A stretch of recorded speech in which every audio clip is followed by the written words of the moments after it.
Praise the Lord. Praise the Lord. இப்போ நாம் பார்க்க போகிறது தெய்வ பயம். காலையில் நாம் பார்த்தது என்னது? பக்தி. இப்போ நாம் பார்க்க போகிறது தெய்வ பயம். அப்போ ஞானம், புத்தி, விமர்சை, அறிவித்திடம், பக்தி, தெய்வ பயம். இந்த தெய்வ பயம் என்றால் என்ன? கத்தோலிக்க திருச்சபை எவ்வாறு நமக்கு கற்றுத்தருகிறது? பாவம் செய்வதற்கான பாவம் செய்கின்ற பொழுது தெய்வம் வேதனைப்படுவாரே, அந்த ஒரு பயம்தான் தெய்வ பயம். அதனால் என்ன செய்யும்? பாவத்தை தவிர்க்கக்கூடிய ஒரு கிருபை தான் இந்த தெய்வ பயம். உதாரணம், நான் தவறு செய்தேன் என்றால் எங்கள் அப்பாவுக்கு வேதனை. இப்போ நான் குருவாக இருக்கின்றேன். நாம் குருவாக இருக்கிற சமயத்தில் நான் ஏதோ தவறு செய்கிற பொழுது யாருக்கு வேதனை வரும்? அசிங்கங்க, அவமானம் யாருக்கு ஏற்படும்?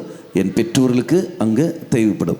ஐயோ, நான் இப்படி வேதனையை நான் இப்படி பேசினேன் என்றால், இப்படி செயல்பட்டேன் என்றால் எங்கள் அப்பா அம்மாவுக்கு அசிங்கம் வருமே, எங்கள் அப்பா அம்மாவுக்கு வேதனை வருமே, அந்த உணர்வு எனக்கு அங்கே இருக்கும். அந்த உணர்வு இல்லை என்றால் யாரும் எனக்கு நான் பாட்டு இஷ்டத்துக்கு நான் போய் கொண்டு இருப்பேன்.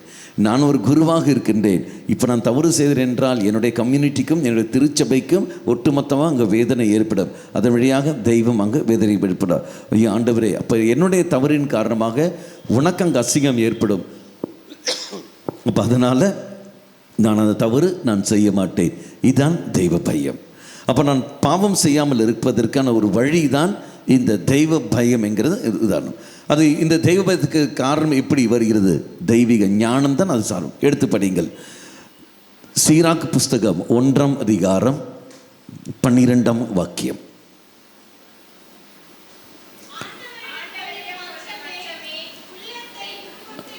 பார்த்தீங்களா? ஆண்டவரிடம் கொள்ளும் அச்சம் ஆனது ஃபர்ஸ்ட் என்ன செய்யும்? உள்ளத்தை அது இன்புறுத்தும், சந்தோஷத்தை அது கடந்து தரும். அடுத்தது மன்னிப்பையும் அக்களிப்பையும், மகிழ்வையும் அக்களிப்பையும் நீடிய ஆயுளையும் அது நமக்கு தருகிறது. ஃபஸ்ட்டு பாருங்கள், ஃபஸ்ட்டு என்ன வருகிறது? 1ஆம் அதிகாரம் 12ஆம் வாக்கியம். ஃபஸ்ட்டு என்ன வருகிறது? கொள்ளும் அச்சமே உள்ளத்தை உண்புறும். அப்போ உள்ளத்தை சந்தோஷப்படுத்துவது எது என்றால் தெய்வத்தின் மேல் நாம் கொண்டிருக்கின்ற பயம், தெய்வ பயம். நம்ம எல்லோருக்குமே அந்த பயம் இருக்க வேண்டும். அது எங்கே ஆரம்பமாக? குடும்பத்தில். தெய்வ பயம் இருக்கின்ற ஒரு மகன், ஒரு மகள் நிச்சயமாக பெற்றோர்களை எதிர்த்து போக மாட்டான். தெய்வ பயம் இருக்கிற ஒரு மகன், ஒரு மகள் ஒரு நாளும் குடும்ப அங்கத்தினருக்கோ மற்ற மனிதர்களுக்கு எதிராக போக மாட்டார்கள். தெய்வ பயம் இருக்கின்ற ஒரு மகன், ஒரு மகள் ஒரு நாளும் பிறர் அன்புக்கு எதிராக அவர்கள் போக மாட்டார்கள். என்ன காரணங்கள் நமக்கு எல்லோருக்கும் தெரியும் இல்லையா? நான் பசியோடு இருந்தேன், நீங்கள் எனக்கு உணவு தந்தீர்கள், தாகத்தோடு இருந்து நீங்கள் எனக்கு குடிக்க நாங்கள். எப்படி ஆண்டவரே, இன்று சிறியோருக்கெல்லாம் செய்ததெல்லாம் அப்படி சிறியோருக்கு செய்யாததெல்லாம் உனக்கே செவில்லை. அப்படி என்றால் கண்முன்னே இருக்கின்ற இவன், இவள், என் தாய், என் தந்தை, என் கூட பிறந்தவர்கள், இதோ என் கூட அருகில் இருக்கிற நண்பர்கள், என் அன்பியத்தில் உள்ளவர்கள், இந்த சமுதாயத்தில் உள்ளவர்கள், இவர்களுக்கு நான் நன்மை செய்யவில்லை என்றால் ஆண்டவரே, நான் உனக்கல்லவ நான் செய்யாமல் இருந்திருக்கின்றேன். இவர்களை நான் வெறுப்போடு நான் பார்த்தேன் என்றால் உன்னை அல்லவ நான் வெறுப்போடு நான் பார்த்து கொண்டிருக்கின்றேன். வேண்டாம் ஆண்டவரே, இது அந்த தவறு நான் செய்ய மாட்டேன். இவர்களை நான் அன்பு செய்கின்றேன். இவர்களை மன்னிக்காமல் நான் இருந்தேன் என்றால் உன்னை அல்லவ நான் ஒதுக்கி நான் வாழ்ந்து கொண்டிருக்கின்றேன். ஆகவே இவர்களை மன்னித்தே தீர்வேன். இது நான் செய்யவில்லை என்றால் என் தெய்வம் வருத்தப்படுவார், என் தெய்வம் அவமானப்படுவார், என் தெய்வம் அசிங்கப்படுவார். இதான் தெய்வ பயம். இதான் தெய்வம். அந்த கடவுளை கண்டு பயந்து கொண்டு நான் என்ன செய்யணும் போதுகின்றேன். இப்போ என்னால் திருப்பி அடிக்க முடியும். நான் ஒரு குருவானவர், என்னால் தண்ணி அடிக்க முடியும், விபச்சாரம் செய்ய முடியும், எல்லா பாவங்களும் செய்ய முடியும். ஐயோ, இந்த மாதிரி தவறு நான் செய்தேன் என்றால் என் தெய்வம் வேதனைப்படுவார், என் திருச்சபை வேதனைப்படும், என் சமுதாயம் வேதனைப்படும், நான் இருக்கின்ற இடங்கள் அங்கே அசிங்க அங்கே வேதனைப்படுவார்கள். நான் அந்த தவறு செய்யக்கூடாது என்ற எண்ணத்தில் செய்கின்றேன். எல்லாம் உயர்ந்து கொண்டு நான் போய் கொண்டிருக்கின்றேன். அதெல்லாம் குடிப்பதில்லை, பாவம் செய்வதில்லை. அப்போ பாவம் செய்தால் வேதனை கடந்து வரும், என் தெய்வம் வேதனைப்படுவார். இறைவனை மையப்படுத்தி வாழ்கின்ற ஒரு வாழ்க்கை தெய்வ பயம். தெய்வ பயம் இது அப்படி குடும்பத்தில் பாருங்கள், புரிந்து கொள்வதற்காக. கணவன் குடிக்காமல் இருக்கின்றான். என்ன காரணம்? நான் குடித்தேன் என்றால் என் மனைவிக்கு அங்கே அவமானம் ஏற்படும். அதனால் நண்பருடன் சேர்ந்து, மாப்பிள்ளை நான் குடிக்க மாட்டேன், மச்சான் நான் குடிக்க மாட்டேன்டா, கூடுறானா, ஒன்றும் பிரச்சனை இல்லை, எனக்கு குடிக்க முடியாது என்பதுக்காக இல்லை. நான் குடித்தேன் என்றால் என் மனைவி அங்கு வேதனைப்படுவாள், அவளை கஷ்டப்படுவாள், என் பிள்ளைகள் அங்கு கஷ்டப்படுவார்கள். ஆகவே இந்த பாவத்தை நான் செய்ய மாட்டேன். காரணம் என்ன? மனைவி. அப்போ நான் மனைவிக்கு பயந்து நடந்துட்டேன்னு அர்த்தமா? அல்ல. மனைவி மேல் நான் வைத்த அன்பின் காரணமாக இந்த பாவத்தை நான் தவிர்க்கின்றேன். இதுதான் தெய்வ பயம். தான் தெய்வம். அப்போ என் உள்ளத்தை உண்புற செய்து எது, என் உள்ளத்தை சந்தோஷப்படுத்துது என்றால் இறைவனுக்கு பயந்து நான் பாவங்களை தவிர்த்து நான் வாடுகிறேன் பாருங்கள், அதுதான் என் உள்ளத்துக்கு சந்தோஷத்தை தரும். அப்படி என்றால் எதெல்லாம் இறைவனுக்கு பயந்து நீ பாவத்தை தவிர்க்கிற என்றால் முதலில் என்ன செய்ய வேண்டும்? இறை காரியங்களுக்கு ஒன்றாம் சனம் கொடுக்க வேண்டும். எங்கே வரவில்லையே, பொருளாதாரம் தானே நம்முடைய வாழ்க்கையில் வருகிறது. ஆனால் தானே வார்த்தை சீராக் புஸ்தகம் 31 அதிகாரம் 1 வாக்கியம்.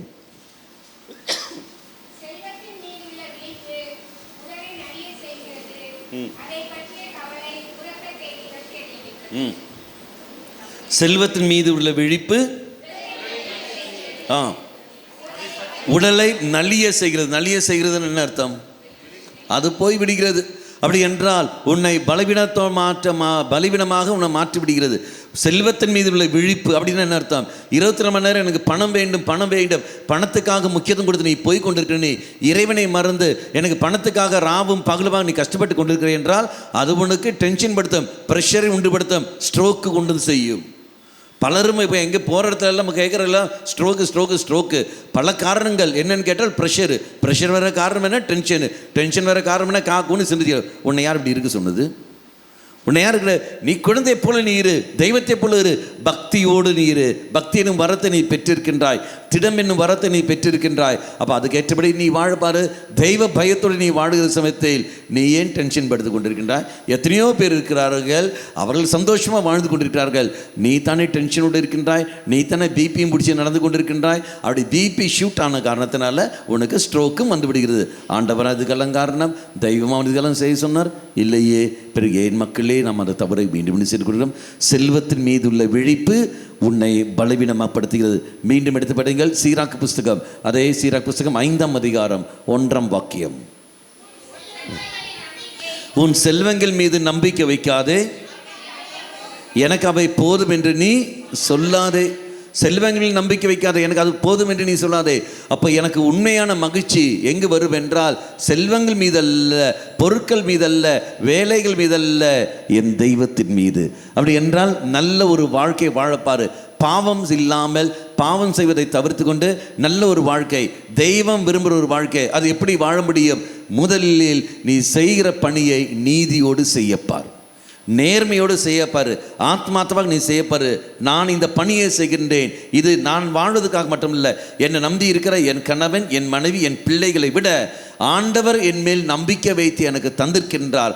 ஆகவே இது நான் நேர்மையோடு நான் செய்வேன் என்று சொல்லிக்கொண்டு இறைவன் நாமத்தில் நீ அந்த பணியை செய்வேன் மொழிய. என் கணவனுக்காக, என் மனைவிக்காக, எல்லாரும் தானே செய்கிறார்கள். கணவனுக்காக மனைவிக்காக தான் பணத்தை சேர்த்து வைக்கிறார்கள், கணவனுக்காக பிள்ளைகளுக்காக தான் பணத்தை சேர்த்து வைக்கிறீர்கள். தெய்வத்திற்காக நீ என்ன நீ சேமித்து வைத்திருக்கின்றாய்? ஒன்றுமில்லையே. அப்படி என்றால் இறைவனுக்காக நான் பணி செய்ய வேண்டும். தெய்வ பயம். ஆக தெய்வம் என்மேல் நம்பிக்கை வைத்துக்கொண்டு இந்த பணியை தந்திருக்கின்றார். அப்போ இறைவன் நாம் மகிமைப்பட்டு, அதனால் தான் நீ செய்கின்ற காரியங்கள் என்ன செய்தாலும் யாருடைய நாமத்தில் நீ செய்ய வேண்டும்? தெய்வ நாமத்திலும் இறைவன் மகிமைப்பட நீ செய்ய வேண்டும். எங்கே நாம் வாசிக்கின்றோம்? 3 அதிகாரம் 17 வாக்கியம். எது?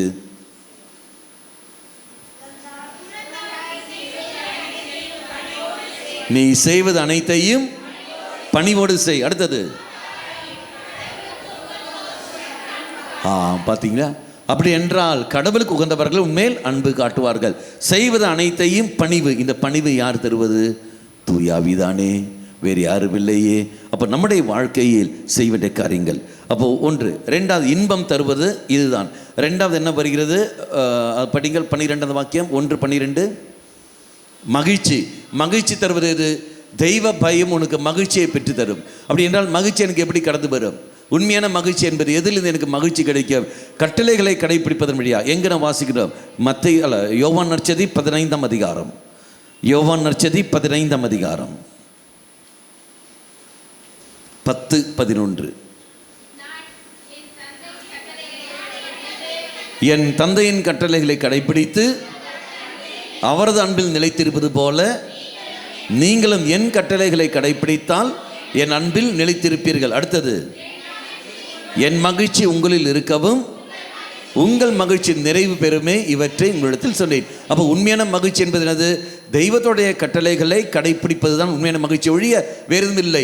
இன்று மகிழ்ச்சி வேண்டும் என்பதற்காக குடிக்க ஆரம்பிக்கிறார்கள், சந்தோஷம் வர வேண்டும் என்பதற்காக குடிக்க ஆரம்பிக்கிறார்கள், விபச்சாரம் செய்கிறார்கள், நண்பரிடத்தில் நேரத்தை செலவிடுகிறார்கள், வீட்டுக்கு வராமல் குடும்ப அங்கத்தினுடைய நேரத்தை செலவிடாமல் போகிறார்கள், வேலைன்னு போய் கொண்டிருக்கிறார்கள். எனக்கு மகிழ்ச்சி வர வேண்டும், சந்தோஷம் வர வேண்டும், பணம் இருந்தால் சந்தோஷம் வரும், கூட மக்கள் இருந்தால் அருகில் இருந்தால் சந்தோஷம் வரும், அகங்காரம் பேரும் அதிகாரமும் அதே மாதிரி புகழும் இருந்தால் சந்தோஷம் வரும், அங்கீகாரம் கிடைச்சால் சந்தோஷம் வரும். எங்கே இருந்தாலும் சந்தோஷம் தரும், ஒரு நம்ம சந்தோஷம் தராதே. அப்போ உனக்கு மகிழ்ச்சி என்றால் இறைவனுடைய கட்டளைகளை நீ கடைபிடிக்க வேண்டும். உறவுகள் சரியில்லை, அப்போ எனக்கு மகிழ்ச்சி வர வேண்டும். தான் போகிறார்கள் விபச்சாரத்தை தேடி, போகிறார்கள் விபச்சாரத்தை தேடி. நான் சொன்னேன் நினைக்கின்றேன். அப்போ காலேஜ் படிக்கிற சமயத்தில் அந்த இன்டர்வியூக்கு நாங்கள் எடுத்தோம். அப்போ இன்டர்வியூ எடுக்கிற சமயத்தில் எதற்காக அதில் ஒரு சகோதரி சொன்ன ஒரு வார்த்தை, நீ ஏன் கேட்கும்போது, நாங்கள் சந்தோஷம் தேடி எங்களை தேடி வருகிறார்கள், அவ்வளோதான். சந்தோஷம் தேடி அவர்கள் குடும்பத்தை விட்டு எங்களை தேடி வருகிறார்கள். நாங்களே இங்கே வேதனைப்பட்டு கொண்டிருக்கின்றோம். வேதனை இருக்கிற நாங்கள் எப்படி சந்தோஷத்தை கொடுக்க முடியும்? அவனை பொறுத்த வரைக்கும் அவன் நினைக்கின்றான் நாங்கள் சந்தோஷப்படுத்துகிறோம் என்று. ஆனால் உள்ளுக்குள்ளே நாங்கள் படுற வேதனை எங்களுக்கு தானே தெரியும். அந்த சகோதரி சொல்ல வார்த்தை, உள்ளுக்குள்ளே நாங்கள் படுகிற வேதனை எங்களுக்கு தானே தெரியும். நாங்கள் வெளியே சிரித்து கொண்டிருப்போம், ஆனால் சராசரி ஒரு மகளைப் போல எங்களால் வாழ முடியவில்லையே, சமுதாயம் எங்களை இந்த நிலைமைக்கு தள்ளப்பட்டு இருக்கின்றதே, நாங்கள் நல்ல ஒரு வாழ்க்கை வாழ விரும்பினாலும் இந்த சமுதாயம் எங்களை அனுமதிக்காமல் இருக்கின்றதே, எங்களை கொத்தி இப்படி விரட்டி விடுகிறார்களே, நாங்கள் எங்கு போவோம்? இதை பிழைக்க வேண்டும். பலவீனத்தோடு இருக்கிறோம். எங்களுடைய பலவீனத்தை அவர்கள் பயன்படுத்துகிறார்கள், அவர்களை பொறுத்த வரைக்கும் நாங்கள் சந்தோஷத்தோடு இருக்கிறோம் என்று. ஆனால் உள்ளுக்குள்ளே நாங்கள் படுகிற வேதனை தெரியவில்லை. மக்களே, ஒரு சில பேர் என்னெல்லாம் பணிகள் செய்து கொண்டிருக்கிறார்கள், என்னெல்லாம் பணிகள் செய்கிறார்கள். சந்தோஷம் என்று வருகிற சமயத்தில் கட்டளைகளை கடைப்பிடி. எப்படி? என்ன இன்னைக்கு இடியுது? பிரைஸ் தி லார்ட், ஹalleluya, ஹalleluya. வலது கரத்தை வைத்து ஹalleluya, ஹalleluya, ஹalleluya. இயேசுவே, இயேசுவே, இயேசுவே, உம்முடைய தெய்வீக இரக்கத்தை எங்கள் மேல் பொழிந்தருளும். ஹல்லேலூயா, ஹல்லேலூயா, ஹல்லேலூயா. பிரைஸ் தி லார்ட், ஹல்லேலூயா, ஹல்லேலூயா. தெய்வீக மகிழ்ச்சி, உண்மையான மகிழ்ச்சி, உறவுகளில் உண்மையான மகிழ்ச்சி வர வேண்டும் என்றால் அவர்கள் இறை திட்டங்களுக்கு கீழ்ப்படிந்து நடந்தாலே போதும். குடும்பத்தில் கணவன் உன்னுடைய பணியை நீ செய், மனைவி உன் பணியை செய். மாமா வேலை செய்யாத. மாமா வேலைன்னு அர்த்தம், கணவனுடைய ரோலை விட்டு கொண்டு மற்ற பணிக்கு போகாத. அதே மாதிரி மனைவி, திருமணமான நீ, கணவன் திருமணமான நீ, யாரை நீ திருமணத்திற்காக இதோ இந்த மகளை, அதே மாதிரி நீ யார் இந்த மகனே அப்படி என்றால் உங்கள் ரெண்டு பேருக்கு அந்த பக்குவம் இருக்க வேண்டும். பக்குவம் இல்லாத உன்னை யாரும் திருமணம் செய்ய சொன்னது? ரெண்டாவது, நீ திருமணம் ஆன பிறகு பெற்றோருடைய பேச்சை கேட்டுக்கொண்டு நீ செயல்படுகிற என்றால் உனக்கு பக்குவம் ஏதாவது இருக்கா? இல்லையே. அதனால் பாதிக்கப்படுவது யாரு? அந்த மகள் பாதிக்கப்படுகின்றால், அந்த மகன் பாதிக்கப்படுகின்றான். அப்படி என்றால் அந்த மகளுடைய வாழ்க்கையை நாசமாக்கினது யாரு? கணவன். நீ மட்டுமல்ல, நீயும் அவனுடைய குடும்ப அங்கத்தினர்கள் அனைவரும். இந்த மகனுடைய வாழ்க்கையை நாசமாக்கினது யாரு? மகள். நீ மட்டுமல்ல, நீயும் அந்த குடும்ப அங்கத்தினர்கள் அவர்களும் அத்தனை பேரும். இனி இவர்களை மட்டும் தெய்வம் பிடிக்க மாட்டார், மற்ற யாரையும் பிடிப்பார்கள். அந்த திருமணத்துக்கு போனவர்கள், ஓலை எழுத போனாங்க பார்த்தியா, அத்தனை பேரும் மாட்டுவார்கள். சாட்சியாக அத்தனை பேர் மாட்டுவார்கள். நம்முடைய வாழ்க்கையில் கட்டளைகளை கடைப்பிடிக்கணும் செல்லும்போது இறைவன் உனக்கு கணவன் என்ற ஸ்தானத்தை தந்திருக்கின்றார், அப்பா என்ற ஸ்தானத்தை தந்திருக்கின்றார், சகோதரன் என்ற ஸ்தானத்தை தந்திருக்கின்றார். அதற்கேற்றபடி நீ வாழ வேண்டும். யாரை மையப்படுத்தி? தெய்வத்தை மையப்படுத்தி தெய்வ பயத்தோடு நீ வாழ வேண்டும். இந்த மனைவிக்கு எதிராக நான் போனேன் என்றால் என் தெய்வம் வேதனைப்படுவாரே. ஆகவே தெய்வம் தந்த கட்டளை என்பது என்ன? இன்பத்திலும் துன்பத்திலும் உடல் நலத்திலும் நோயிலும் நான் உனக்கு பிரமாணிக்கமாக இருப்பேன். நீ எனக்கு பிரமாணிக்கமாக இருக்க வேண்டும் என்பதல்ல, நான் உனக்கு இருப்பேன். நீ 1000 பெண்ணுடன் வாழ்ந்தாலும் சரி, 1000 ஆணுடன் வாழ்ந்தாலும் சரி, எப்படி இருந்தாலும் சரி, நான் உனக்கு கணவனாகத்தான், நான் உனக்கு மனைவியாகத்தான் இருப்பேன். இதுதான் இந்த பிரமாணிக்கம். ஆனால் அதை ஏமாற்றிக்கொண்டு, திருச்சபையும் ஏமாற்றிக்கொண்டு நீ போகிற என்றால் எந்த அளவுக்கு நீ பாவத்தில் இருக்கிறாய் என்று பார். எந்த அளவுக்கு நீ பார்த்துக்கிறாய். மக்கள் ஒன்றாக சேர்ந்து கொண்டு ஒரு பெண்ணை, எனக்கு தெரிஞ்ச ஒரு மகள், அந்த ஓலை எழுதுகிற சமயத்தில் அந்த கேள்விகள் வரும். இது முன்னாடி ஏதாவது உனக்கு நோய்கள் ஏதாவது இருக்கிறதா? ஏதாவது என்ன ஏதோ வார்த்தை ஒன்று, நோய்கள் சம்மந்தப்பட்ட ஒரு வார்த்தை ஒன்று வரும். அப்போ அது இருக்கின்றதுன்னா அது ட்ரீட்மெண்ட் நீ பெற்றிருக்கின்றையா? ஆம், இல்லை. அப்போ இவன் ஒரு சைக்காட்ரிஸ்ட் பேஷண்ட்டு. அப்போ இது என்ன செய்கிறார்கள்? இது மறைத்து விடுகிறார்கள். இது மறைத்து விட்டு தான் என்ன செய்கிறார்கள்? திருமணம் நடக்கிறது. பிள்ளைக்கு தெரியவில்லை. ஓலை ஏதுற சமயத்தில் கேள்வி வருகிறது. அவங்க இல்லை என்று சொல்லி விடுகிறார்கள். கல்யாணம் நடக்கிறது. கல்யாணம் ஒரு வருஷம் 2 வருஷம் முடித்த பிறகு அங்கே கணவன் மனைவிக்குள்ள சண்டை வருமே, அந்த ஒரு சிச்சுவேஷன் வர சமயத்தில் இவனுக்கு ஏற்கனவே ட்ரீட்மெண்ட் எடுத்துக்கொண்டிருந்தான். அது பூர்ணமாகவில்லை. ஆனால் இருந்தபோது என்ன செய்கிறது? மீண்டும் பழையசெல்லாம் அப்படியே ட்ருன்னு வந்த உடனே மனைவி பார்க்குறது, இதெல்லாம் இப்படிலாம் நடக்குது. அப்போ தான் சொல்லிட்டான், நான் ஏற்கனவே இந்த மாதிரி ஒரு ட்ரீட்மெண்ட் போயிருக்கேன், இந்த ஒரு மனநோயாளி உள்ள நான். இது ஏன் நீங்கள் இங்கே மறைத்துவில்லை? நானும் காக்குக்கிற 1008 கேள்வி. என்னுடைய ஊரில் இல்லாத ஒரு பிரச்சனையா? இதெல்லாம் சரியாக போகும், சரியாக போகும். எங்கே சரியாக போகும்? அதுக்கப்புறம் தான் கிடைக்கிறார்கள். எங்கள் வாழ்க்கை போயிடுச்சு, எங்கள் ட்ரீட்மெண்ட் இல்லை, பையன் பைத்தியக்கார மாதிரி சுற்றிக்கிட்டு மகளுடைய வாழ்க்கை போய்விட்டது. அதன் பிறகு திருச்சபை முறைப்படி அவங்க என்ன செய்ய வேண்டுமோ அதெல்லாம் அவர்கள் செய்து வாழ்ந்து கொண்டிருக்கிறார்கள். மக்களே, என்னுடைய கேள்வி, இந்த ஏமாற்றுவது யாரு? இந்த மகள் ஏமாந்திருக்கின்றாள். இந்த மகளை ஏமாற்றுவது யாரு? பையனும் அவனுடைய குடும்ப அங்கத்தினர்களும். பையனும் அவனுடைய குடும்ப அங்கத்தினர்களும் இந்த மகளை ஏமாற்றுகிறார்கள். இதே மாதிரி எத்தனை பேர் ஏமாந்து கொண்டிருக்கிறார்கள், எத்தனை பேர் ஏமாற்றியும் இருக்கின்றார்கள். யாரு காரணம்? திருச்சபை அதுக்கெல்லாம் காரணம், தெய்வம் அதுக்கெல்லாம் காரணம். நீதியோடு நடக்க வேண்டிய நீ, தெய்வ பயத்தோடு நீ இருக்கிற என்றால் ஆட்டோமேட்டிக்காக அந்த ஓலை எதிர சமயத்திலே நான் இங்கே ஒரு மகளை இதோ நான் திருமணம் செய்ய, இந்த மகளை திருமணம் செய்ய போகின்றேன், இந்த மாதிரி நான் தவறு, இந்த மாதிரி ஒரு நோயோடு நான் இருந்திருக்கிறேன், அங்கே என்ன செய்திருப்பார்கள்? அங்கே எழுதியிருப்பார்கள். அப்படி எழுதுகிற அதன் பிறகு அடுத்த கேள்வி வரும், நீ திருமணம் செய்ய போகின்றாய், இந்த மகன் இவன் பற்றி உனக்கு தெரியுமா? அந்த கேள்வி வருகிறது. ஆமாம் தெரியும், இவன் இந்த மாதிரி சைக்காட்ரிஸ்ட் பேஷண்ட் என்பது எனக்கு தெரியும். இனி திருமணம் நீ சம்மதம் தெரிவிக்கின்றாயே, மனம் வந்தா கட்டாயத்தினாலேயா, பயத்தினாலேயா, எதனால? ஆம், மனம் வந்து எனக்கு தெரியும் இவன் சைக்காட்ரிஸ்ட் பேஷண்ட் எனக்கு தெரியும், தெரிந்து தான் நான் அவனை திருமணம் செய்கின்றேன். அப்போ அப்படி என்றால் ஆட்டோமேட்டிக்காக என்னுடைய மகளுடைய வாழ்க்கையில் ஏமாற்றம் ஏற்படுமா? ஏமாற்றம் இல்லை. இறை திட்டத்துக்கு ஏற்றபடி அவளும் போகின்றான், இறை திட்டத்துக்கு ஏற்றபடி இவரும் போகிறார்கள். தெய்வ பயத்தோடு இதை வாழ்கின்ற ஒரு குடும்பம்.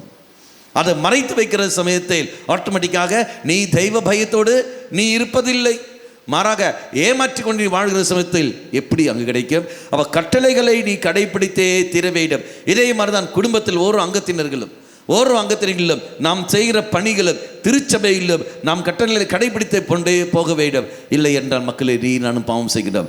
அப்போது தெய்வ பயம் இந்த வரம் ஆனது பாவம் செய்வதை, அது பாவம் செய்வதற்கான அனைத்து சூழலையும் கண்டுபிடித்து அதிலிருந்து நம்ம என்ன செய்யும்? விடுவிக்கும்.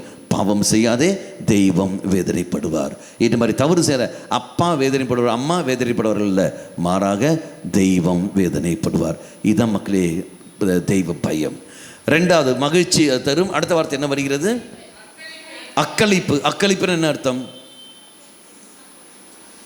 மகிழ்ச்சியோடைய இன்னும் ரொம்ப அதுகளோட சந்தோஷம். அப்போ ஒரு சில பேருக்கு அக்களிப்பு ரொம்ப சந்தோஷம் எப்படி சேர்த்து வைப்பார்கள், சொத்துக்கள் சேர்த்து வச்சோ மற்ற காரங்களை சேர்த்து வச்சோ அப்படியே போய்கொண்டிருப்பார்கள். அக்களிப்பு கிடைக்குமா? எதிர்பார்த்து கிடைக்குமா? இல்லையே. அங்கேயும் ஏமாற்றம் தானே, அங்கேயும் நோய்கள்லாம் காயிலெல்லாம் கடந்து வருவது. அப்போ எல்லாத்துக்குமே முற்றுப்புள்ளி எங்கே வருகின்றது? இயேசு கிறிஸ்து இடத்தில் தான் அங்கு வந்து நிற்க வேண்டும்.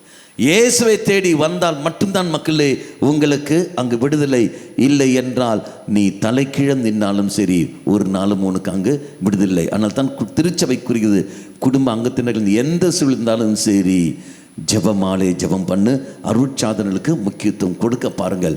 போ, திருப்பலிக்கு பங்கெடுங்கள், பாவ சங்கீதம் செய்யுங்கள், இறை வார்த்தை படிங்கள். இது செய்கிற சமயத்தில் ஆட்டோமேட்டிக்காக இறை திட்டம் உங்களுக்கு அங்கே வெளிப்படும். அந்த இறை திட்டத்துக்கு ஏற்றபடியே உங்கள் வாழ்க்கையை நீங்கள் நகர்த்தி கொண்டு போகலாம். இந்த 4இல் ஏதாவது ஒன்று கட்டாய் விட்டது என்றால் தெய்வ திட்டம் உங்களுக்கு வெளிப்படுவது உங்களால் உணர முடியாது.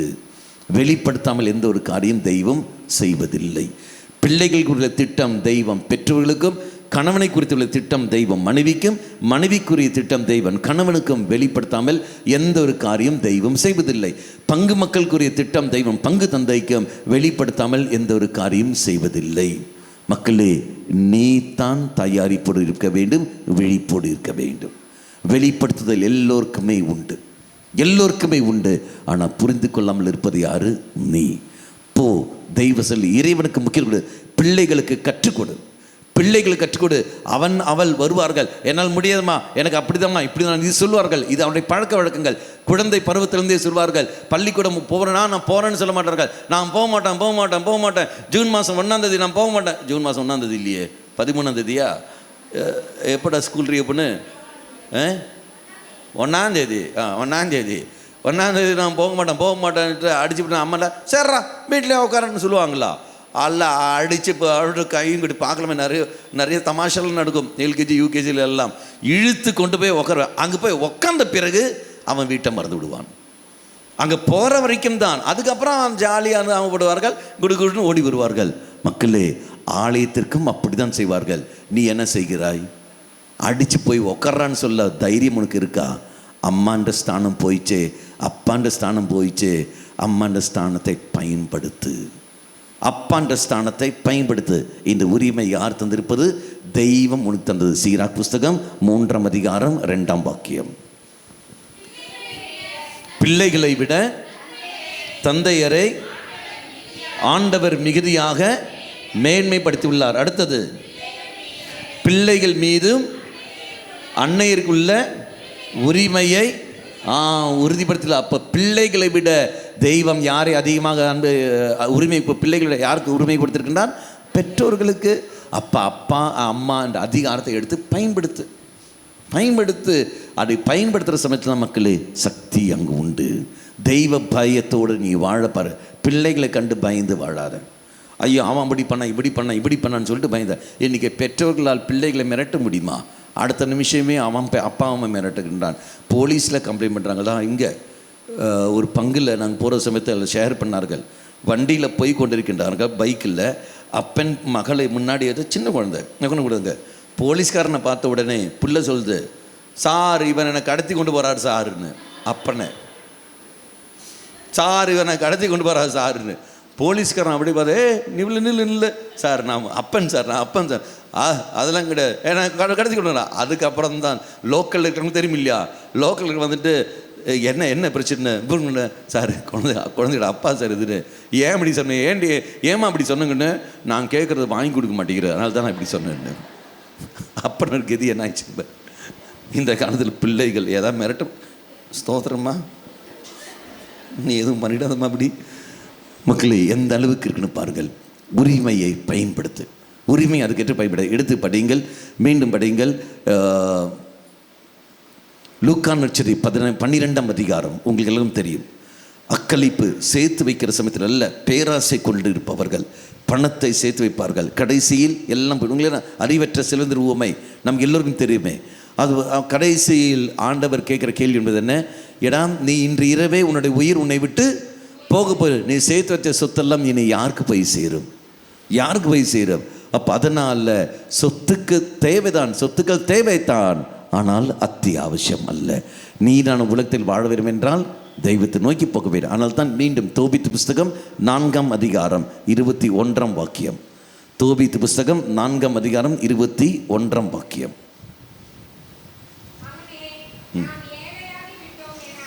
மகனே, நாம் ஏழையாகி விட்டோம் என்ன நீ அஞ்சாதே. அடுத்தது, கடவுளுக்கு அஞ்சி பாவத்தை எல்லாம் தவிர்த்து நல்லது செய்தால் நீ பெரும் செல்வனாக நீ மாறும். அப்போ நீ எதிர்பார்க்கறது அக்களிப்பு உனக்கு அங்கு கிடைக்கும். ஆனால் இல்லை என்றால் அப்படி. அப்போது இறைவனை பாவத்தை தவிர்த்து தெய்வம் விரும்புவதை நல்ல காரியத்தை நீ செய்ய பாரு. ஏழாகி விட்டோமே என்று சொல்லிக்கொண்டு நீ கவலைப்பட்டு கொண்டு இருக்காதே. Price the Lord. வாழ்க்கையில் எனக்கு அது கிடைக்கவில்லை, இது கிடைக்கவில்லை, அது நடக்கவில்லை என்று சொல்லிக்கொண்டு நீ கவலைப்படாதீர்கள். மாறாக தெய்வத்தின் மேல் நம்பிக்கை வைத்துக்கொண்டு இறைவன் மேல் பயத்தை வைத்துக்கொண்டு நீ வாழ்கிற சமயத்தில் ஆட்டோமேட்டிக்காக நடக்க வேண்டியது அது பாட்டு நடந்து கொண்டே இருக்கும். நீ பாட்டு கூலாக உட்காந்த போல நான் இந்த குழந்தை போல. அதுக்கு ஏதாவது கவலை இருக்கா? என்ன அழகாக மடியில் தலையை வச்சு கொண்டு ஜாலியாக படுத்து ஒரு விளையாடுது பார். நீயும் நானும் இதுதான் மக்களை செய்ய வேண்டிய அந்த மனநிலை தருவது தான் தெய்வ பயம். இதுதான் உனக்கு நீயும் நானும் பெற்றுக்கொள்ள வேண்டும். அடுத்து எடுத்து படியுங்கள். 1ஆம் அதிகாரம் 14ஆம் வாக்கியம். சீராக் புஸ்தகம் 1:14. ஆண்டவரிடம் அச்சம் கொள்ளுவதே ஞானத்தின் தொடக்கம். அடுத்தது, அது இறை பற்றுள்ளவருக்கு தாய் வயிற்றில் இருக்கின்ற பொழுதே கொடுக்க தாய் வயிற்றில் இருக்கும் பொழுது எப்படியா தாய் வயிற்றில் இருக்கும் பொழுது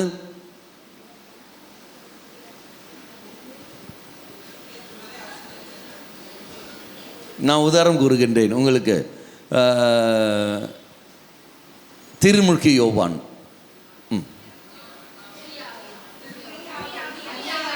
என்ன காரணம்? அன்னை மரியாளை அங்கே சந்திக்கின்றார். எலிசபெத் சந்திச்ச உடனே வந்து தூய் ஆவி வந்துடுமா அப்படின்னா?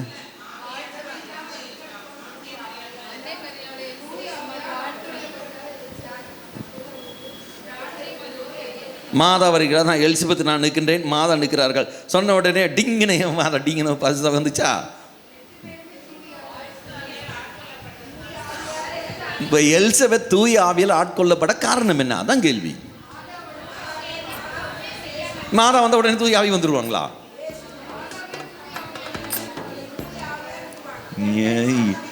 இடிக்க முடிஞ்ச ஒவ்வொருத்தரையும் இந்தா எதுபடி லூக்கான்னு வச்சது ஒக்கட அதிகாரம் 1 அதிகாரம் எடுத்து படிங்கள். 39வது வாக்கியத்திலிருந்து படிங்கள்.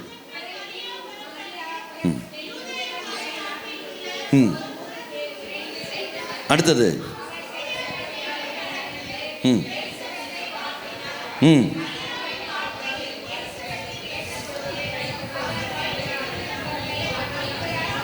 புள்ளிதான். மறுபடியும் அந்த வார்த்தை படி. மரியாவின் வாழ்த்தை எலிசபெத் கேட்ட பொழுது வயிற்றில் மரியா என்னன்னு சொல்லி வாழ்த்தினாள். வாழ்த்தினாள் என்றால் யாரை வாழ்த்தினாள்?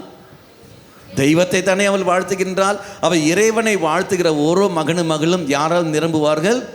தூய ஆவியால் நிரம்புவார்கள். சிம்பிள், அவ்வளவுதான். அப்ப இறைவனை வாழ்த்துவது என்பது அர்த்தம் என்ன? நீ இறைவனை ஆராதிக்கின்றாய், ஜபிக்கின்றாய், இயேசுவே நன்றி, இயேசுவே ஸ்தோத்திரம் சொல்வது என்ன அர்த்தம்? இதான் ஆவியால் நிரம்புகின்றாய். அதானே உன்னை அப்பா பிதாவை என்று அழைக்க காரணங்கள். அப்போ ஒரு மனிதன் தெய்வத்தை வாழ்த்துகிற சமயத்தில் தெய்வத்தை அவன் ஆராதிக்கின்ற பொழுது அவன் தூய ஆவியில் நிரம்புகின்றாள். மரியாள் தூய ஆவியில் நிறைந்த அந்த மனிதன் மரியா இங்கே எலிசபெத்தை சந்திக்கின்றாள். சந்தித்த உடனே மரியாவை வாழ்த்துரையை, அந்த வாழ்த்துரை தான் பாடலாக வருகிறது. என்னது? என் ஆன்மா ஆண்டவரை ஏற்றி போற்றுகின்றது. யாரை மரியாள் யாரை வாழ்த்துகின்றாள்? தெய்வத்தை. மரியாளுடைய வாழ்த்தை எலிசபெத் கேட்கின்றாள். எலிசபெத் அதை கேட்ட உடனே எலிசபெத் சொன்ன வார்த்தை என்ன? ஆண்டவர் சொன்னதை நம்பிய நீ பாக்கியவதி. அப்படி என்றால் இவளும் அந்த வார்த்தையை நம்புகின்றாள். எலிசபெத்தும் மரியாளுக்கு தரப்பட்ட அந்த வார்த்தையை ஏற்றுக்கொள்கின்றார், நம்பிக்கை கொண்டாள். நம்பிக்கையுடைய காரணத்தினால் உள்ளத்தில் குழந்தை, இந்த வயிற்றில் குழந்தை பேறு வகையில் துள்ளி குதிக்கின்றது. தூய ஆவியால் நிரப்பப்படுகின்றார். அப்படி என்றால் தாய் வயிற்றில் இருக்கின்ற பொழுது அந்த மனிதன், அந்த குழந்தையானது தூய ஆவியில் நிறையப்பட வேண்டும் என்றால் அந்த தாய் செய்ய வேண்டிய காரியம் என்பது என்ன? மொபைல் ஃபோன் பார்த்து கொண்டு இருக்கணுமா? பிற என்ன காரணம்? என்ன செய்ய வேண்டும்?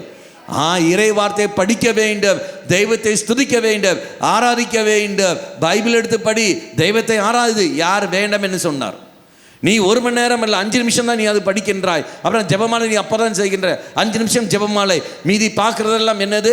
மொபைல் ஃபோனில் மற்ற எல்லா ரீல்ஸும் எல்லாம் பார்த்து கொண்டிருப்பாய். குழந்தை தூய் ஆவியில் நிறையப்படுப்பான் இல்லையே. ஆனால் தான் பிரெக்னென்ட் லேடிஸை பார்த்த உடனே அவங்க சொல்ல வேண்டிய ஜெபம் என்பது என்ன?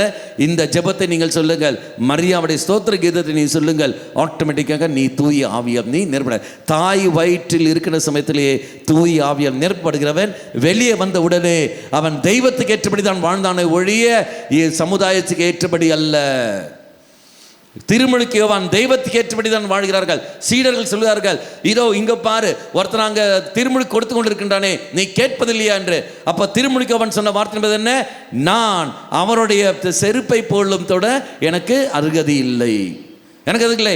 நான் குறைய வேண்டும், அவர் வளர வேண்டும். அதோ அவன்தான் ஆட்டுக்குட்டி, பாவங்களை போகிற அவர் பின்னாடி நீங்கள் போங்கள். இதுதான் தூய ஆவியுடைய செயல்பாடு. இயேசுவை சுட்டி காட்டுவது தன்னை வளர்த்தி வருவதல்ல. தெய்வ பயம் என்று சொல்ற சமயத்தில் தெய்வத்தை சுட்டி காட்டுவார்கள், தன்னை மையப்படுத்தல்ல, தெய்வத்தை மையப்படுத்தி வாடுகிற ஒரு வாழ்க்கை தாய் வயிற்றில் இருக்கின்ற சமயத்திலே அது உருவாக்கப்படுகிறது, அது கொடுக்கப்படுகிறது. அது எல்லா மனிதனுக்கும் உண்டு, உனக்கும் உண்டு. ஆனால் நீ யாரை மையப்படுத்தி இருந்தாய் என்றுதான் கேள்வி. இதை நம்ம பார்க்கணும். அப்ப இப்ப எதுவும் சொல்லலையா? இப்பவும் உண்டு. என்ன செய்ய வேண்டும்? வா ஒப்புக்கொடு. தெய்வசத்தில் ஒப்புக்கொடு. இதோ ஆண்டவரே, என் கணவனை, என் மனைவியை, என் பிள்ளைகளை, என் பெற்றோர்களை, என் சகோதரன், என் சகோதரி, என் குடும்ப அங்கத்தினர்களை உன்னுடைய கரங்களில் நான் ஒப்புக் கொடுக்கிறேன் என்று சொல்லி ஒப்புக் கொடுக்கிற சமயத்தில் ஆட்டோமேட்டிக்காக அறிவிக்கின்ற வார்த்தை மேல் நம்பிக்கை வைத்து செயல்படுகிற பொழுது ஆவியானவர் உன்னில் வந்து நிறைவார். ஆனால் தான் வார்த்தை யோவான் நற்செய்தி 6ஆம் அதிகாரம் 63ஆம் வாக்கியம். நான் கூறிய வார்த்தைகள் வாழ்வு தரும் வார்த்தைகளை கொண்டிருக்கின்ற. அடுத்தது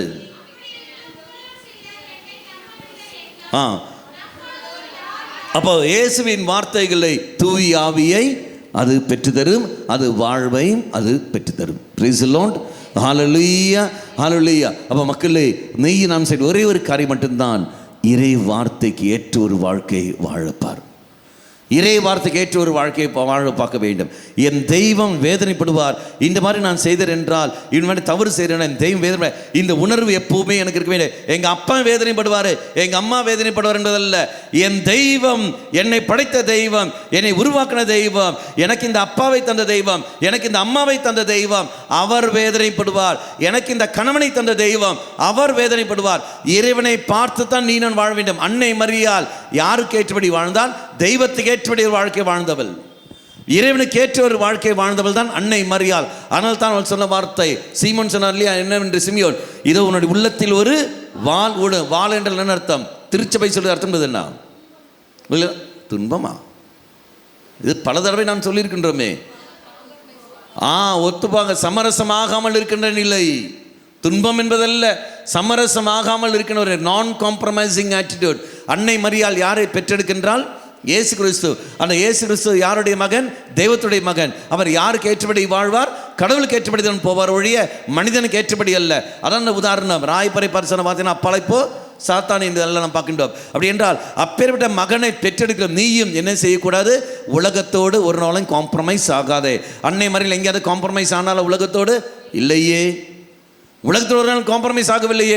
இறைவனுக்கு மட்டுமே ஒன்றாம் ஸ்தானம் கொடுத்து இதை வாழ்ந்தவள் தான் அன்னை மரியாள். அதனால் தான் மக்களே, நெருக்கடி வந்த போதிலும் சரி, என் தெய்வம் வேதனைப்படுவார், யார் என்னவென்ன சொல்லட்டும், தெய்வத்துக்கு ஏற்ற ஒரு வாழ்க்கை வாழ்ந்தவள் தான் அன்னை மரியாள். ஆனால் தான் கடைசியில் இயேசு சொன்ன வார்த்தை, அம்மா இதோ உன் மகன், இதோ உன் மகன். அதே மாதிரி மகனை யோவானை பார்த்து இதோ உன் தாய் என்று சொல்லப்படுது. நமக்கெல்லாம் தாயாக மாறுகின்றாள். அதான் வாசிக்கிறோம். தொடக்கத்தில் புஸ்தகம் 3ஆம் அதிகாரம் 20ஆம் வாக்கியம் அல்ல 2:20.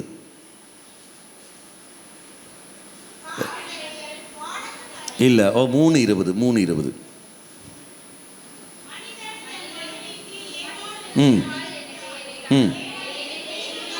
உயிருள்ளோருக்கு எல்லோருக்கும் தாய் அவளே.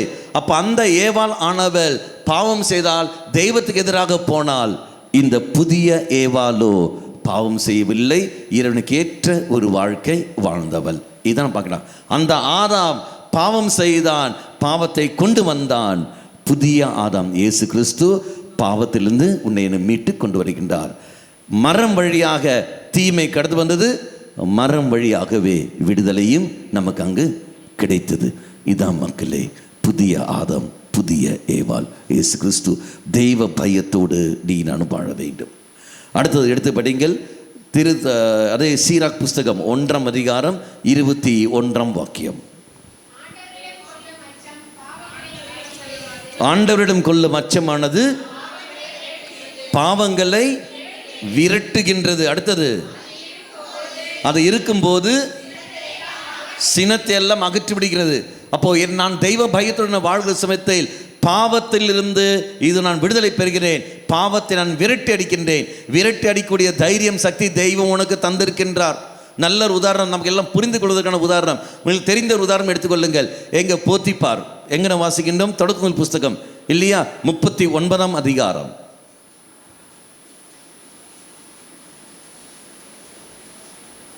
7ஆம் வாக்கியத்தை 1 படிங்கள், அப்போ ஈஸியாக புரியும். ம்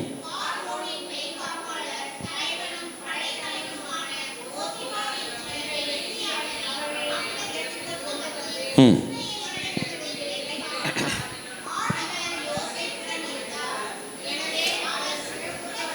பார்த்தீங்களா? ஆண்டவர் யாருடன் இருந்தார்? யோசேப்போடு இருந்த காரணத்தினால் அவன் பாவம் எதுவும் செய்யவில்லை. அப்போ போத்திபார் அவர் என்ன செய்கின்றார்? வருகின்றார். இப்ப எழுந்து படிங்கள்.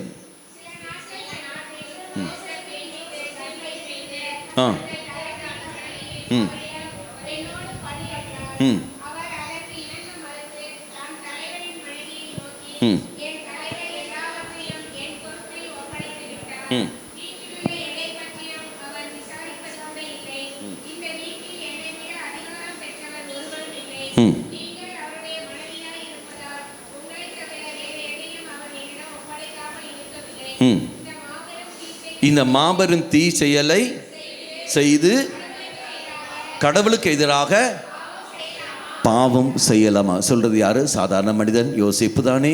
அவனுக்கு பாவம் செய்வதற்கான எல்லா வாய்ப்பும் உண்டு. பாவம் செய்வதற்கு எல்லா வாய்ப்பும் உண்டு. அவளே விரும்பி வருகின்றாள். இவன் தைரியமா செய்யலாம். ஆனால் செய்தார்னா? இல்லை இல்லை. தெய்வத்தை பயந்து கொண்டு என்ன செய்கிறார்? இதை நான் தவிர்க்கின்றேன், இது நான் செய்ய மாட்டேன் என்று. அன்பு கணவனே, அன்பு மனைவியை நினைத்துப்பார். அன்பு பிள்ளைகளே, பெற்றோர்களே, பிள்ளைகளே, இளைஞர்களும் பெண்களே, நீங்கள் நினைத்து பாருங்கள். பெற்றோர்கள் உங்கள் மேல் நம்பிக்கை வைத்துத்தான் நீ போ என்று ஆலயத்துக்கு அனுப்புகிறார்கள், யூத்துக்கு அனுப்புகிறார்கள். இளைஞர்களும் பெண்கள் எல்லாம் ஒன்றா போங்கள், பிக்னிக்கு போங்கள், ஜாலியாக போயிட்டு வாருங்கள். பங்கு தந்தையர்கள் உங்கள் மேல் நம்பிக்கை வைத்துக் கொண்டு தான் அனுப்புகிறார்கள். இளைஞர்கள் போய் வரட்டும், நன்றாக வரட்டும். இளம் பெண்களை அனுப்பிட, பிள்ளைகளை அனுப்புங்கள், வெளியே அனுப்புங்கள், சந்தோஷமா போயிட்டு வரட்டும் என்று தைரியத்தோடு நம்பிக்கையோடு தான் அனுப்புகிறார்கள். ஆனால் அந்த நம்பிக்கைக்கு எதிராக போறது யாரு? நீ. நம்பிக்கைக்கு எதிராக போறது நீ. ஒரு ஆணை ஆணாக பார்க்க உனக்கு வக்கு இல்லை என்றால், ஒரு நண்பனை பார்க்க உனக்கு வக்கு இல்லை என்றால், நீ எதற்கு ஒரு ஆணுடன் பழகி கொண்டிருக்கின்றாய்? ஒரு பெண்ணை ஒரு பெண்ணாக பார்க்க உனக்கு வக்கு இல்லை என்றால், எதற்கு அவளுடன் நீ பழகி கொண்டிருக்கின்றாய்? அங்கு போய் கொண்டு நான் அவன் அன்பு செய்கின்றேன், காதலிக்கிறேன் சொல்லும் போது எத்தனை பேர் பெற்றோருக்கு எதிராக, அருத்தந்தைக்கு எதிராக நீ போய் கொண்டிருக்கிறீர்கள், பங்குக்கு எதிராக நீ செயல்பட்டு கொண்டிருக்கிறீர்கள். அப்படி போற காரணத்தினால் எந்த பங்குல இளைஞர்கள் குழு ஒன்றாக நடக்கிறது? எத்தனையோ பேர் வருவதற்கான வாய்ப்புகள் உண்டு.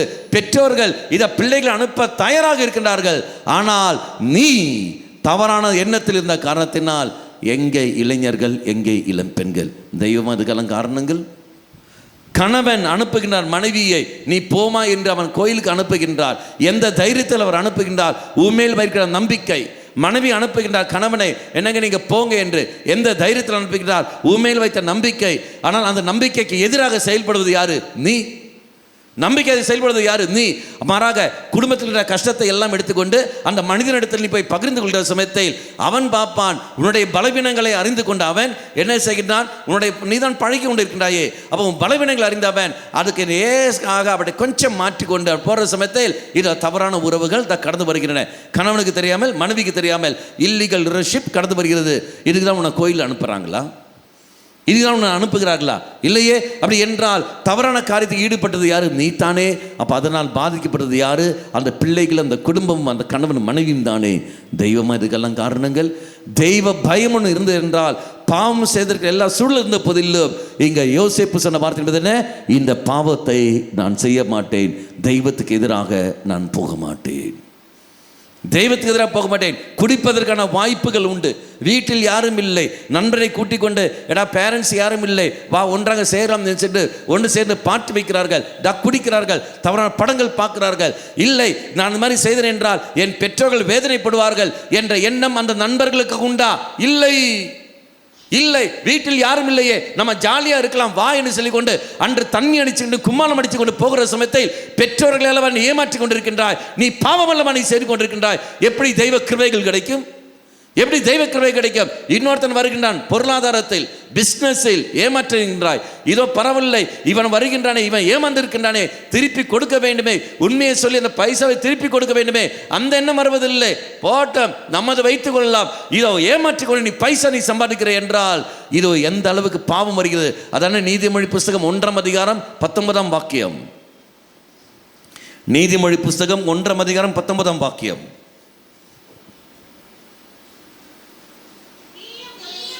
தீய முறையில் பணத்தை சேகரித்தவர் முடிவு இதுவே. அடுத்தது, அந்த பணம் தன்னை வைத்திருப்போட உயிரை குடிக்கும்.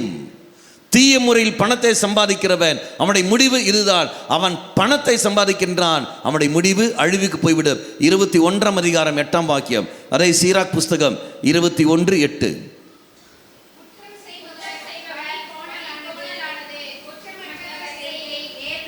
21:8. படி.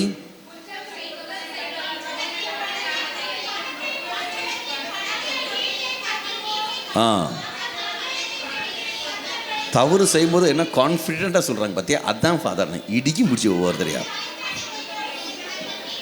மற்றவர்களை கொண்டு, மற்றவர்கள் பணத்தை கொண்டு தங்கள் வீட்டை கட்டுவோர் தங்கள் கல்லறைக்கு வேண்டிய கற்களை தாங்களே சேர்த்துக்கொள்ளார்கள். இது என்னது? 21. ஆமாம், சீராக் 21. நான் நீதிமொழியை சொன்னேன்.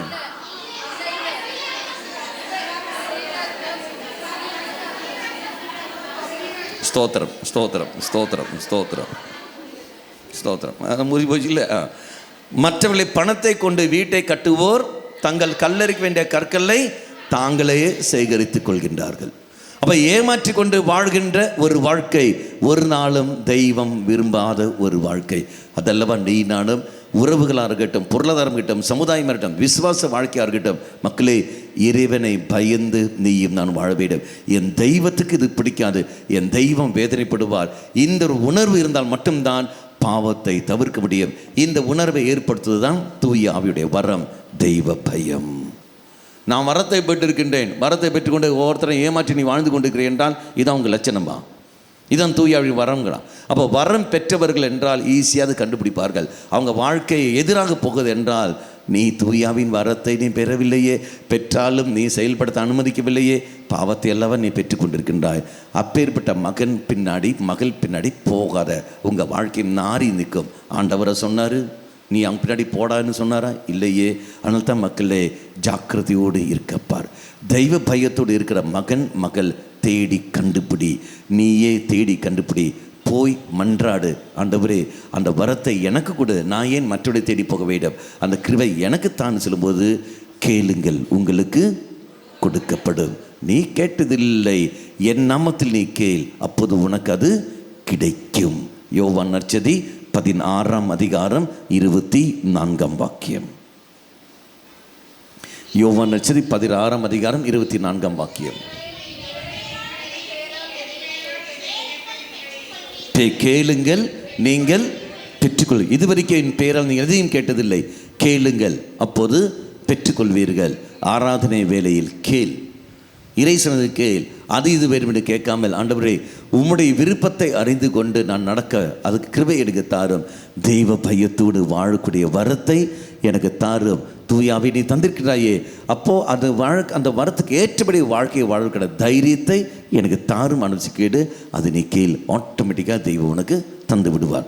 இனி இந்த தூய ஆவி நம்ம எங்கு கொண்டு போய் எங்குபடியெல்லாம் வழி நடத்தும்? எடுத்து படிங்கள். நீதிமொழி புஸ்தகம் 19 23 வாக்கியம். நீதிமொழி புஸ்தகம் 19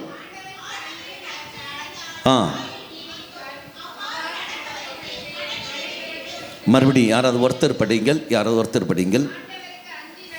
ஆண்டவருக்கு அஞ்சி நடந்தால் ஆயுள் நீடிக்கும், அவ்வாறு நடப்பவருக்கு மன நிறைவு கிடைக்கும். அடுத்தது, தீங்கு அவரை அணுகாது. தெய்வ பயத்தோடு நீ நான் வாழ்கிற சமயத்தில் ஆயுள் நீடிக்கும், தீமை அணுகாது. காரணம் என்ன? தெய்வம் அறிவு தளத்தில் வந்து சொல்லுவார், தெய்வ பயத்தோடு நாம் வாழ முடியும், பாவத்தை தவிர்த்து வாழ முடியும். இதான் மக்களே தூயாவின் வரங்கள் எல்லாம் ஒன்னொன்று பின்னி கொண்டு இருப்பது. ஒன்னொன்று பின்னி பாவத்தை எதிர்கொள்ள தைரியம் நாங்கள் அங்கே கிடைக்கும், அறிவு கிடைக்கும், ஒரு நாள் பயன்படாது. மீண்டும் எடுத்து படிங்கள். 8 அதிகாரம் 13 வாக்கியம். நீதி ஆண்டவருக்கு அஞ்சுவது தீமையை பகைக்க செய்யும். பார்த்தீங்களா? தெய்வ பயத்தோடு வாழுகிற ஒரு மகன் ஒரு மகள் தீமைகளை அவன் எதிர்ப்பான். எதிர்க்கக்கூடிய தைரியம் தெய்வம் கொடுப்பார். அதான் திடம். ஒரு நாள் ஜால் அடிக்க மாட்டார்கள்.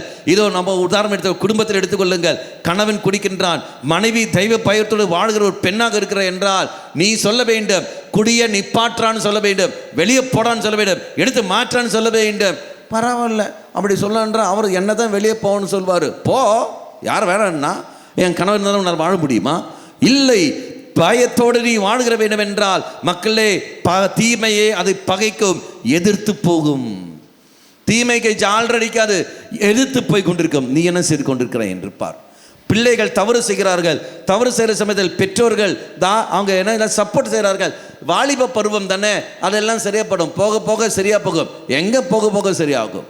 அவன் செய்கிற தவறுகள் என்னன்னு தெரிகிறதா? அவன் காரணமாக எத்தனை பேர் பாதிப்புக்குள்ளாகிறார்கள். பெற்றோர்கள் சொல்ற வார்த்தை, என் பையன் தானே, என் பிள்ளை தானே, என் பையன் தானே, ஏதோ தப்பு சொன்னிட்டான், சரி பரவாயில்ல மன்னிச்சிட்டு போங்க. அல்ல, அவனை நீ திருத்துவதற்கு என்ன காரியம் நீ செய்திருக்கின்றாய்? அவனை நீ கண்டித்திருக்கின்றாயா? அடித்திருக்கின்றாயா? கண்டித்திருக்கின்றாயா? இல்லையே. அவனை கண்டிக்காத காரணத்தினால் இன்று ரவுடித்தனம் செய்து கொண்டிருக்கின்றான். அவனை ரவுடியும் பொறுக்கியும் ஆக்கினது யாரு? நீ. தெய்வ பயத்தோடு அவனை நீ வளர்த்தவில்லை, தெய்வ பயத்தோடு பார்க்கவில்லை. இதுக்கு சப்போர்ட்டாகலாம் யாரு? தாத்தா பாட்டிங்க. தாத்தா அப்பா அம்மா கண்டிப்பார்கள், இடா மகனை செய்யாதே என்று. இது வேண்டாம் என்ன உடனே தாத்தா பாட்டிங்கள, ஏண்டி பேரனை திட்டுற, ஏன் பேத்தியை திட்டுற, என் செல்லன்னு சொல்லி கொண்டு நேரம் போயிட்டு பெற்றோர்கள் எது வேண்டாம்னு சொன்னார்களோ அது தாத்தா பாட்டிங்க அதை வாங்கி கொடுப்பார்கள். பையனுக்கு என்ன இருக்கும்? எங்கள் தாத்தா ரொம்ப நல்ல தாத்தா. பையனை ரவுடியாக ஆக்குனது யாரு? தாத்தா எங்க தெய்வ பயத்தோடு வாழ்ந்தார். அப்போ தாத்தா சொல்லிக் கொடுக்க வேண்டும், பெரியவர் சொல்ல வேண்டும். அம்மா தானே, அப்பா தானே, அவங்க சொன்னது நீ கேட்க வேண்டியது தானே, இப்படி சொல்லு. அப்போ தாத்தா நீங்கள் சொல்கிற சமயத்தில் அது கேட்டபடி சொல்லும் போது, அம்மா தானே டயாண்டு அப்படி தட்டுறேன் அப்படி பக்குவமாக அவனை கொண்டு வர வேண்டும். அங்கே வித்தியாசப்படுற சமயத்தில் இன்று எத்தனை பேர் செல்லம் என்ற பெயரில் போயிருக்கிறார்கள். அதனை வார்த்தை நமக்கு எல்லாம் தெரியுமே. சீராக் புஸ்தகம் 30வது அதிகாரம் நினைக்கின்றேன். 30வது அதிகாரம் 7ஆம் வாக்கியம் படி, தன் மகனுக்கு மிகுதியாக செல்லம் கொடு, அவன் சினுங்குவதற்கெல்லாம் உள்ளம் உழைவான். பார்த்தீங்களா? உன் மகனுக்கு நீ செல்லம் கொடு, அவன் சினுங்குவதற்கெல்லாம் நீ என்ன செய்வான்? உள்ளம் இளங்குவா. அடுத்தது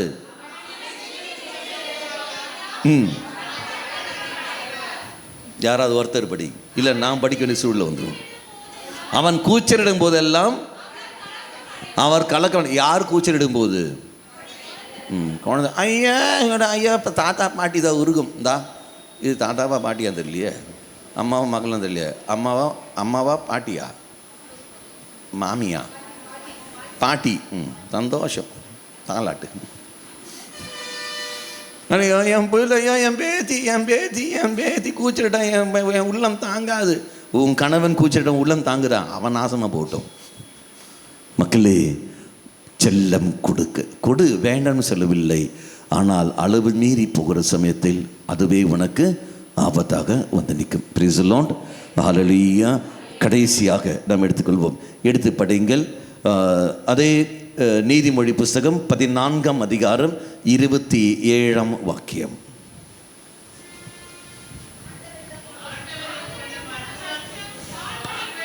ஆண்டவரிடம் கொள்ளும் அச்சம் வாழ்வழிக்கும் ஊற்றாக மாறும். அடுத்தது சாவில் இருந்து,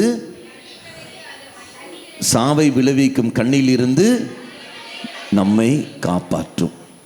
சாவை விளைவிக்கும் கண்ணில் இருந்து உன்னையும் என்னையும் காப்பாற்றுவது இறை பயம். தெய்வ பயத்தோடு வாழ்கின்ற ஒரு மகனும் மரணத்திலிருந்தும் பாவத்திலிருந்தும் அதனுடைய பிடியிலிருந்தும் அவன் தப்பித்து கொள்ளுவான். காரணம் என்ன? தெய்வத்தை பயந்து இந்த தவறு நான் சமைத்தேன். உனக்கு உணர்வு கிடைக்கும், இது தவறு, நான் சொல்வது தவறு, நான் செயல்வது தவறு, நான் சிந்திப்பது தவறு, இது நான் செய்யக்கூடாது, இது நான் என்டர்டெயின் பண்ணக்கூடாது, இது நான் அப்படியே கொண்டு போகக்கூடாது, அது தவறு என்ற உணர்வு உனக்கு ஏற்படுத்தும். அந்த உணர்வு ஏற்படுத்துவது யார்? தூய ஆவியானவர். மனசாட்சின்னு ஒன்று இருக்குப்பார். மனசாட்சின்னு சொல்கிறோம் பார்த்தியா? என் மனசாட்சிக்கு ஏற்றபடி நான் வாழ்வேன். எதுவும் மனசாட்சி, மனசாட்சி ஏற்றபடி தான் அவன் ஒருத்தன் தவறு செய்து கொண்டிருக்கின்றான். உன்னுடைய மனசாட்சி அல்ல, தெய்வத்துடைய மனசாட்சி, இறைவனுடைய மனசாட்சிக்கு ஏற்றபடி நீ நானும் வாழ்க்கை வாழ வேண்டும். அப்படி நீ வாழுகிற சமயத்தில் ஆட்டோமேட்டிக்காக எல்லா பாவத்திலிருந்தும் நம்மளால் ஜெயிக்க முடியும். பிரைஸ் தி லார்ட், ஹல்லேலூயா, ஹல்லேலூயா. கண்களை மூடிக்கொள்ளுங்கள், கரங்களை நெஞ்சோடு வைத்துக்கொள். கண்களை மூடி கரங்களை நெஞ்சோடு சேர்த்து வைத்துக்கொள். நல்லவனாய தெய்வமே, இந்த இரக்கமணி நேரத்தில் நான் உன்னத்தில் வேறு எதுவும் கேட்கவில்லை, இரக்கத்தை மட்டுமே நான் கேட்கின்றேன். தூயாவியின் வரங்கள் ஞானம், புத்தி, விமரிசை, அறிவு, திடம், பக்தி, தெய்வ பயம். இந்த 7 வரங்களால் எங்களை நீ தாமே நிரப்பியறலும். உமக்கு ஏற்ற ஒரு வாழ்க்கையை நாங்கள் வாழ, தெய்வத்துக்கு ஏற்ற ஒரு வாழ்க்கையை நாங்கள் செயல்படுத்த நீரே எங்களுக்கு துணை புரியும். திடத்தின் ஆத்மாவை எங்களுக்கு தந்திருக்கின்றீர். பாவத்தை எதிர்க்கக்கூடிய தைரியத்தை நீ எனக்கு தந்திரலும். பாவத்துக்கு துணை செய்யாமல், துணை போகாமல் அதை எதிர்த்து போராடி ஜெயிக்கக்கூடிய கிருபையை இதில் நீ தந்திருக்கின்றீர். அறிவின் வரத்தை நீ தந்திருக்கின்றீர். எது உண்மை, எது தீமை என்று பகுத்தறிவுடைய திறனை நீ தந்திருக்கின்றீர். விமர்சனை புரிந்து கொள்கின்ற திறனை தந்திருக்கின்றீர். எவ்வாறு செயல்படுத்த வேண்டும், குடும்ப அங்கத்தினர்கள் எப்படி அன்பு செய்ய வேண்டும் என்றதெல்லாம் நீ தந்திருக்கின்றீர். ஆண்டவரே, எல்லா வரங்களும் தந்த பிறகு, பெற்ற பிறகு நான் அல்லவா அது பயன்படுத்தாமல் இருந்திருக்கின்றேன். இது இரக்கவணி நேரத்தில் முழுமையாக விட்டு தருகின்றேன். என்மேல் இரக்கம் கொள்ளும். Praise the Lord.